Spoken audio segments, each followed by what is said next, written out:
இயேசு உங்களை நேசிக்கிறார். பிரியமானவர்களே, இந்த நாளில் ஆண்டவர் நம்மளோடு பேசும்படியாய் வேதத்திலிருந்து ஒரு 3 வசனத்தை கூட வாசித்து ஆண்டவர் நம்மளோடு இடைபடுகிற நாம் கற்றுக்கொள்ளக்கூடிய காரியத்தை பார்ப்போம்.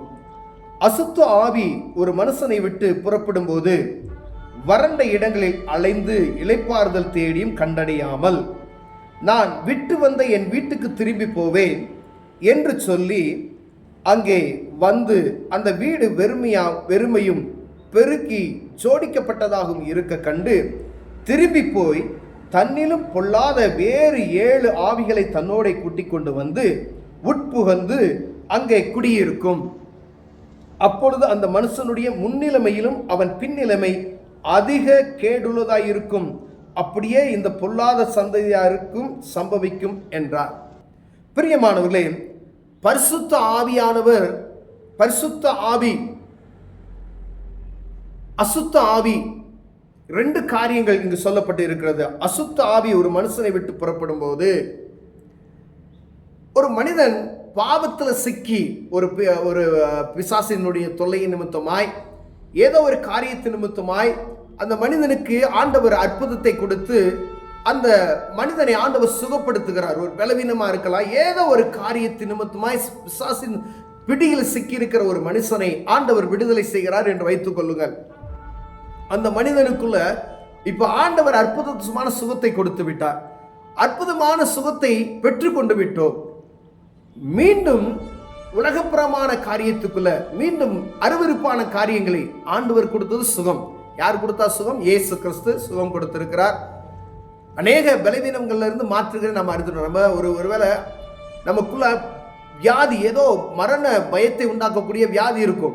நீங்க எங்கேயா போய் ஜெபம் பண்ணி இருப்பீங்க, அந்த அற்புதம் செய்திருப்பார்.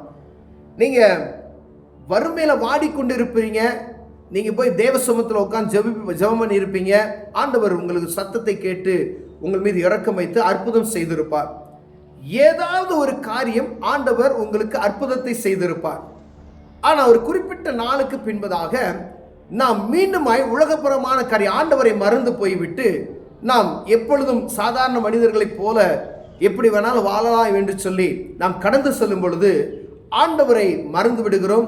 ஆண்டவருக்கு கொடுக்க வேண்டிய முக்கியத்துவத்தை மறந்துவிட்டு உலக காரியங்களில் ஈடுபடும் பொழுது பரிசுத்த ஆவியானவர் நம்மை விட்டு கடந்து சென்று விடுவார். பிரியமானவர்களே, அப்ப ஆண்டவருக்கு கொடுக்க வேண்டிய முக்கியத்துவத்தை கொடுக்காதபடி நாம் அல்லத்தட்டி விட்டுவது நிமித்தமாய் நம்மிலிருந்து விரப்பட்டு சென்ற அந்த அசுத்த ஆவியானது அது வெளியே சுத்தி எங்கும் தெரியுமா, அது போய் என்ன செய்யுமா, எல்லாம் சுத்தி தெரிஞ்சுட்டு திரும்பி ஒரு விசை வந்து என்ன செய்யுமா, நான் தங்கியிருந்த என் வீடு எப்படி இருக்கிறது என்று பார்த்து வருமா. அப்போ வரும் பொழுது நான் முன்னாடி இருந்ததை காட்டில இன்னும் நான் பாவத்தில் பெருகி போயிருந்தேன் அப்படின்னு சொன்னா இது என்ன செய்யும் கேட்டீங்கன்னா, திருப்பி போய் தன்னோட இந்த வெறுமையா அது ஜோடிக்கப்பட்டு இருக்குது, முன்னாடி இருந்ததோ இவன் கேடுள்ள மனுஷனா இருக்கா, ரொம்ப ஜாலி என்று சொல்லி இது போய் தன்னிலும் பொல்லாத ஒரு 7 ஆவிகளை கூட்டி கொண்டு வந்து இந்த மனுஷனுக்குள்ள என்ன செய்யுமா, உட்புகுந்து விடுமா. அப்ப உட்புகுந்துருச்சு அப்படின்னு சொன்னா அதுவனுடைய முன்னிலைமையிலும் பின்னிலைமை கேடுள்ளதா இருக்கும் என்று வேதம் சொல்லுகிறது. பிரியமானவர்களே, அப்ப முன்னிலைமையிலும் பின்னிலைமை, ஒரு வியாதிப்பட்டு இருக்கிற ஒரு மனுஷன் அற்புதமாய் ஆண்டவர் சுகத்தை கொடுத்திருப்பார். சுகத்தை பெற்றுக்கொண்ட நான் மீண்டுமாய் கேடான காரியங்களை நான் செய்வேனானால் ஆண்டவர் துக்கப்படுத்தி ஆண்டவர் நம்மை விட்டு வெளியே கடந்து செல்ல விடுவார். ஆனா பிசாசானவன் காத்திருப்பான், எவனை விழுங்கலாம் என்று கர்ச்சிக்கிற சிங்கம் போல காத்திருக்கிறான். அப்படி காத்திருக்கும் பொழுது அப்ப என்ன செய்யறான் பாருங்க, இவன் எப்படா துரோகம், எப்படா எழுந்து போவான், எப்ப இவன் பாவத்தை விழுவான் என்று சொல்லி அவனுக்கு எதிர்பார்த்திருக்கிற நேரத்துல என்ன செய்வானா, கரெக்டா உள்ள வருவான். நம்ம பாவத்துல மீண்டுமாய் அதிக பாவத்தை செய்திருக்கும் பொழுது இவன் போய் என்ன செய்வான், பொல்லாத வேறு 7 ஆவிகளை கொண்டு வந்து தன்னுக்குள் புகுந்து நல்லா ஜோடிக்கப்பட்டது போல மனம் போல போக்குல அலக்களித்து அவனை ரொம்ப கஷ்டத்துக்குள்ள, முன்னிலைமையிலும் பின்னிலைமை கேடுள்ளது என்று வேதமே எழுதியிருக்கிறது. பிரியமான மனுஷனுடைய முன்னிலைமை பின்னிலைமை கேடுள்ளதா இருக்குமா. முன்னாடி இருந்த நிலைமையை காட்டில் ரொம்ப மோசமான நிலைமைக்கு அவன் தள்ளப்பட்டு போய்விடுவான் என்று வேதம் சொல்லுகிறது. பிரியமானவர்களே, அநேக நேரங்கள்ல நாம் ஆண்டவரை ஏற்றுக்கொண்டு இருப்போம், பரிசுத்த ஆவியின் அபிஷேகத்தை பெற்று இருப்போம், நல்லா ஜெபித்து இருப்போம். நம்முடைய ஏதோ ஒரு துன்பத்தின் நிமித்தமாய், பாடுகள் நிமித்தமாய், வியாதியின் நிமித்தமாய், குடும்பத்தினுடைய சூழ்நிலைகள் நிமித்தமாய் ஜெபித்து விட்டு தேவ சமூகத்தில் தேவ மனிதர்கிட்ட ஜெபித்து விட்டு பரிசுத்த ஆவியின் அபிஷேகத்தை பெற்று அற்புதமாய் ஆண்டவர் சுகத்தை கொடுத்திருப்பார். ஆனால் யாரோ சொன்ன ஒரு வார்த்தையை நிமித்தமாய், யாரோ உங்களை திட்டிருப்பது நிமித்தமாய், அவர்களுக்கும் உங்களுக்கும் இருக்க அந்த மனக்கசப்பின் நிமித்தமாய் ஆண்டவரை விட்டு நீங்க தூர போய் விடுவீர்களா? ஆனால் நல்லா கவனமா கேளுங்க. ஒருவேளை ஒரு போதகருக்கும் உங்களுக்கும் ஒரு சின்ன பிரச்சனை, இல்ல உங்களை நடத்தினவர்களுக்கும் உங்களுக்கு ஒரு சின்ன பிரச்சனை, உங்க ரெண்டு பேருக்கு ஏதோ மனக்கசப்புகள் இருக்குது. ஆனா உங்க ரெண்டு பேர்த்துக்கு உலகப்புறமான ரெண்டு மனிதர்களுக்கு காணப்படுகிற மனப்பிரச்சனை ஆண்டவரை விட்டு பிரிக்காதபடி பார்க்கணும்னு சொல்றார். ஒருவேளை நீங்க உலகத்தில் இருக்கக்கூடிய இந்த மனுஷர்கள் பேசி நீங்கள் நடந்து கொண்ட செய்களின் நிமித்தமாய் ஆண்டவருக்கும் உங்களுக்கும் இருக்க நெருக்கம் தூரமாகணுமானால் அது டேஞ்சரான ஒரு சூழ்நிலைக்கு நீங்க தள்ளப்படுகிறீர்கள் என்பதை உணர்ந்து கொள்ளும்படியாய் ஆண்டவர் உங்களோடு பேசுகிறார். பிரியமானவர்களே, ஒரு தனிப்பட்ட ஆவிக்குரிய மனுஷனுக்கு காணப்பட வேண்டியது மிகவும் ஜாக்கிரதையான ஒரு காரியம் என்னவென்றால், ஆண்டவருக்கும் உங்களுக்கும் உள்ள தொடர்பை ஒரு நாளும் துண்டித்து விடக்கூடாது. கடவுள் இல்லாதபடி எந்த மனுஷனும் வாழ முடியாது, அது நம்ம எல்லாம் அறிந்திருக்கிறோம். ஆனால் உங்களுக்கு அற்புதத்தை ஆண்டவர் செய்திருப்பார்.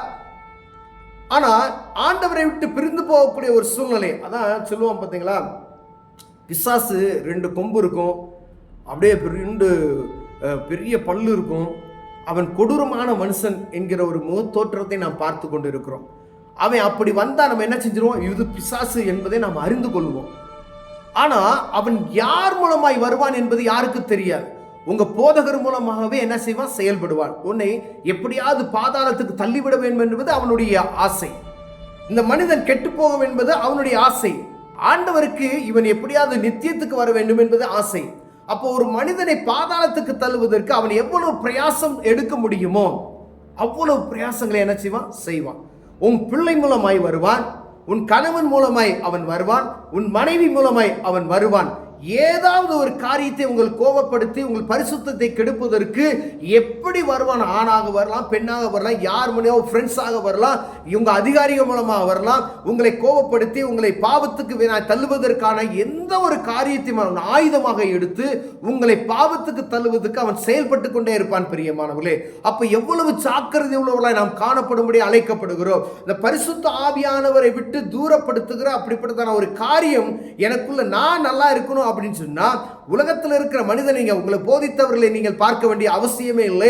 அற்புதம் செய்த ஆண்டவரை மாத்திரம் நீங்கள் பார்க்கும்படி அழைக்கப்படுகிறோம். ஒருவேளை நீங்க மனிதனை பார்த்து நீ மீண்டுமாய் பாவத்துக்குள் நீங்கள் கடந்து செல்வீர்கள். ஆனால் இங்க வேதம் சொல்லப்படுகிற இந்த வசனம் பாருங்க, நீங்க ஒரு மனுஷன் மேல கோவப்பட்டு நீங்க போல ஆண்டவரை துக்கப்படுத்த மீண்டுமாய் நீங்கள் பாவத்துக்கு நேராக கடந்து செல்கிறீர்கள் என்பதை அறிந்து, அப்ப நீங்க என்ன செய்யணும், மனுஷனை நீங்க திருப்திப்படுத்துறதுக்காக நான் பிரேயர் பண்றேன், மனுஷன் பார்க்க வேண்டும் என்பதற்காக நான் இப்படி காரியம் செய்கிறேன் அப்படின்னு ஒரு நாள் அப்படி பண்ணிடக்கூடாது. ஏன்னா இங்கு சொல்லப்பட்டிருக்கிறது, அவன் போய் பொல்லாத வேறு 7 ஆவிகளை கொண்டு வந்து என்ன செய்வான், உங்களுக்குள்ள புல் புகுந்து உங்களை அலக்களித்து விடுவான் என்று வேதம் சொல்லுகிறார். அப்ப நீங்க யாருக்கு என்ன பிரச்சனை நடந்தாலும் உங்களுக்கும் ஆண்டவருக்கும் தெய்வத்துக்கும் உங்களுக்கு உள்ள நெருக்கத்தை நீங்க ஜெபிப்பதை விட்டுவிடக்கூடாது. ஆண்டவருக்கு உங்களுக்குள்ள நேரத்தை சரியான நேரத்தில் கொடுத்து விடணும். அப்படி இருப்பீர்களானால் எந்த துன்பங்கள் வந்தாலும் எப்படி பிரச்சனைகள் வந்தாலும் அந்த உங்களுக்கு ஆண்டவர் கொடுக்கிற அந்த மேன்மையை விட்டு ஒருவனும் பிரிக்க முடியாது. பிசாசானவன் தோற்று போனவன் என்று எழுதப்பட்டிருக்கிறது. ஒருவேளை நம்முடைய பலவீனத்தை நிமித்தமாய் அப்படிப்பட்ட தோற்று போகக்கூடிய சூழ்நிலை வராதபடிக்கு எப்பொழுதும் விழித்திருந்து ஜெபம் செய்கிறவர்களாய் காணப்படும்படி அழைக்கப்படுகிறோம். பிரியமானவர்கள், விழித்திருங்கள். சொல்லப்பட்ட அந்த வசனத்தை கவனமாய் வாசித்து ஆண்டவர் நமக்கு கற்றுக் கொடுக்கிற காரியத்தை நாம் கவனமாய் கேட்டு நடப்போமையினால் முன்னிலைமை பின்னிலைமை கேடுள்ளதாய் மாறாதபடிக்கு ஆண்டவருக்கு கொடுக்க வேண்டிய கனத்தை எப்பொழுதும் சரியாய் கொடுக்கணும். அப்படி கொடுத்து நீங்க கவனமாய் இருப்பீர்கள். ஆண்டவர் உங்களை ஆசீர்வதிக்க வல்லமையில் இருக்கிறார். கண்களை மூடுவோம், ஜெபிப்போம். அன்பின் தகப்பனே, நாங்கள் எந்த மனிதனுக்கும் நாங்கள் ஆண்டவரே அப்பா அவர்களுடைய மற்றவருடைய சத்தத்தை கேட்டு ஆண்டவருக்கும் எங்களுக்குள்ள நெருக்கத்தை விட்டுவிடாதபடிக்கு ஆண்டவர் எச்சரிக்கையாக இருக்கிறவங்களா எங்களுக்கு உதவி செய்யுங்க. கவனமாக இருப்பதற்கு எங்களுக்கு உதவி செய்யுங்க. இயேசுவின் நாமத்தில் பிதாவே, ஆமென்.